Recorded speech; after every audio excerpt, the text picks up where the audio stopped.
Today we'll talk about transportation in human beings. Human transport system consists of blood, heart and blood vessels. And now we'll talk about blood. Blood is a red colored fluid connective tissue that flows throughout our body. And blood constitutes of majorly two components, plasma and blood corpuscles. Plasma constitutes 55% of the total blood volume, and blood is suspended in plasma, and it helps in transport of carbon dioxide and nitrogenous waste in dissolved form. Now blood corpuscles, they constitute 45% of the total blood volume, and they have RBCs, WBCs and platelets. RBCs help in transport of oxygen, and WBCs acts to kill harmful bacteria that come from outside into our body, and platelets help in clotting at the site of injury. And there are different functions that our blood performs, and they are as follows.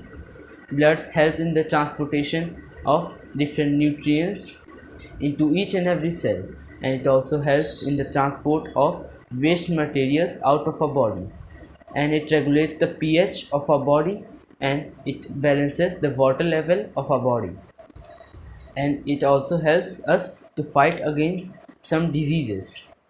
For example, whenever you get a cut at your knee or hand, the blood flows out of your body, and the pressure inside of our body reduces, so the efficiency of the pumping system also decreases.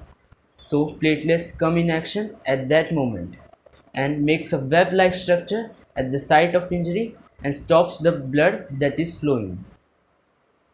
Now we'll talk about heart. Heart is a muscular organ that pumps blood into blood vessels, and human beings have four-chambered heart, and blood comes into heart two times in human beings, and heart have two chambers, artery and ventricle.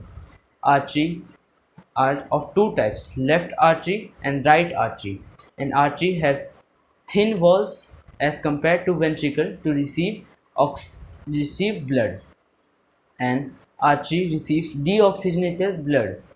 And then ventricle have thick walls as compared to artery, especially the left ventricle. It has more thick wall than right ventricle, and it gets oxygenated blood into it. And the process by which our heart pumps the blood throughout our body is as follows.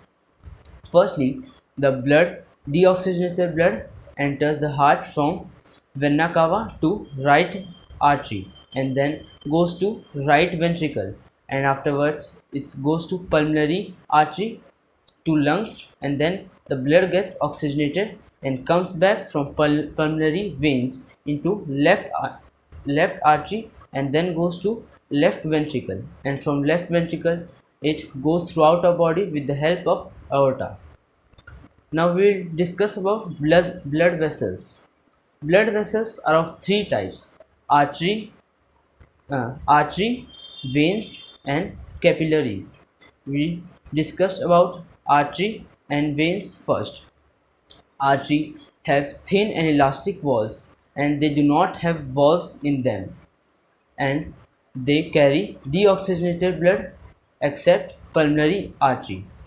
And after that, veins have thinner walls as compared to artery, and veins have valves in them to stop backflow of blood, and veins carry oxygenated blood to heart. And then capillaries. Artery divides into smaller portions called capillaries, and they have valves into them to stop backflow of blood. Now, in human beings, there are four-chambered heart, and blood flows two times through our heart, and the same occurs in birds. But in fishes, the respiration occurs through gills, and the blood gets oxygenated at gills. And in amphibians, they have three-chambered heart, and the blood goes two times through their heart.